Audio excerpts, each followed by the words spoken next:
Zuhra Sahar working for SIDA. In Afghanistan, girls don't go to secondary school.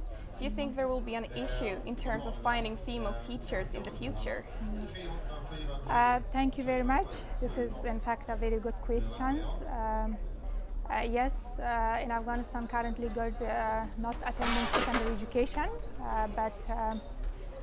in terms of female teacher, I have to mention that I believe that there will not be any shortage of female teacher because for the last, even I can say last 10 years to 2 years, a lot of young girls were educated.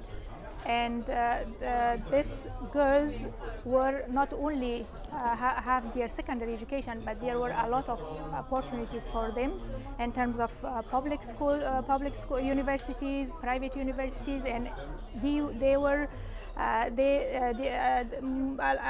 big number of them were educated in these faculties that were established for the teachers, and they also, besides that one, the international community has provided a lot of opportunities like teacher training opportunities.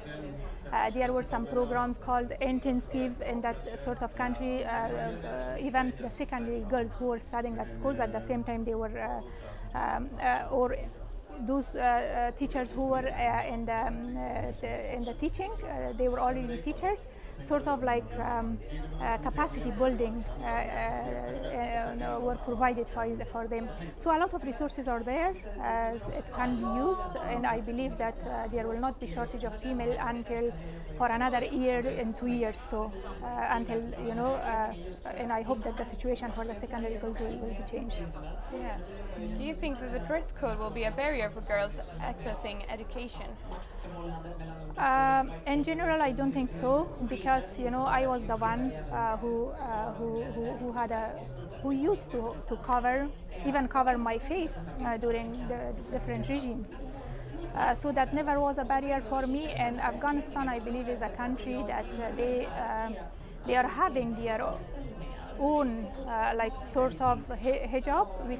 If I call it hijab, there's sort of coverage which that they have it for years, for decades. I can say that they are following.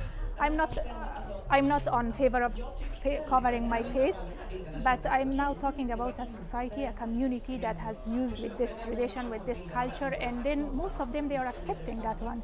In this case, I think now what's important for us, and we have to prioritize our work.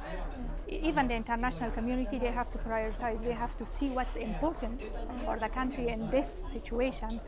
And I believe that what's important now is currently, there are so many other crises. First of all, when it comes to the education, the secondary girls' education, where the education is stopped, they had to start bringing back to the school.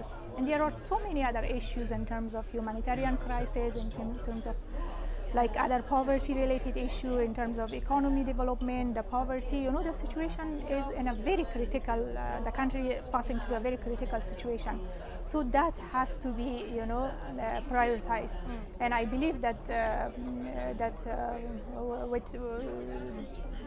but dress code like covering the whole face, it's not acceptable, of course, and that is something that the women presence from the society is tried to be, removed women presence. So that's not acceptable at all. Thank you very much. Welcome.